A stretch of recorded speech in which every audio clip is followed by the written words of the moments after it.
నాల్సాద్ university of law నివేదిక న్యాయమైన విచారణలపై supreme court న్యాయమూర్తి విక్రమ్ నాథ్ గారు దేశంలోని జైళ్లలో 70% మందికి పైగా నిర్బంధితులు అండర్ ట్రయల్స్ ఉన్నారని, వారిలో చాలా మందికి ఉచిత న్యాయ సహాయం హక్కు ఉన్న విషయం తెలియదని ఆందోళన వ్యక్తం చేశారు.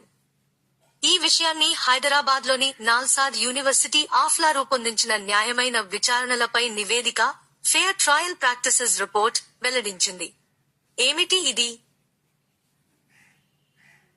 ఫెయిర్ ట్రయల్ ప్రోగ్రామ్ FTP ను 2019లో హైదరాబాద్లోని నాల్సాద్ యూనివర్సిటీ ఆఫ్ లా తమ స్క్వేర్ సర్కిల్ క్లినిక్ ద్వారా ప్రారంభించింది.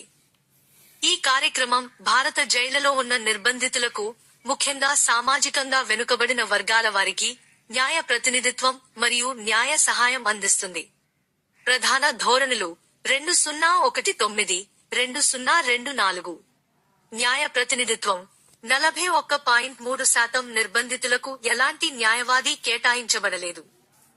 51% మందికి పైగా తమ కేసుకు సంబంధించిన అవసరమైన పత్రాలు కూడా లేవు. సామాజిక వెనుకబాటు 68% నిర్బంధితులు తక్కువ వర్గాలు వెనుకబడిన కులాలకు చెందినవారు.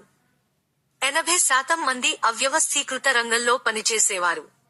వికలాంగత మరియు నాజూకుదనం 58% మంది ఆరోపణలు ఎదుర్కొంటున్న వారికి కనీసం ఒక వికలాంగత ఉన్నట్లు తేలింది.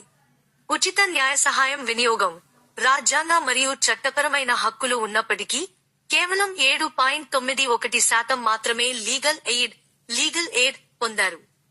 జామీను ఫలితాలు ఈ ప్రోగ్రాం ద్వారా 1834 జామీను పిటిషన్లు దాఖలు చేయబడి 1388 మంది విడుదలయ్యారు మరియు 777 కేసులు పరిష్కరించబడ్డాయి. ఇది వ్యవస్థీకృత న్యాయ సహాయం ఎంత ప్రభావవంతమో చూపిస్తుంది. ఈ నివేదిక భారత న్యాయ వ్యవస్థలోని అసమానతలను వెలుగులోకి తెచ్చి న్యాయ సేవలు అందరికీ సమానంగా అందించే అవసరాన్ని మరోసారి రుజువు చేస్తుంది.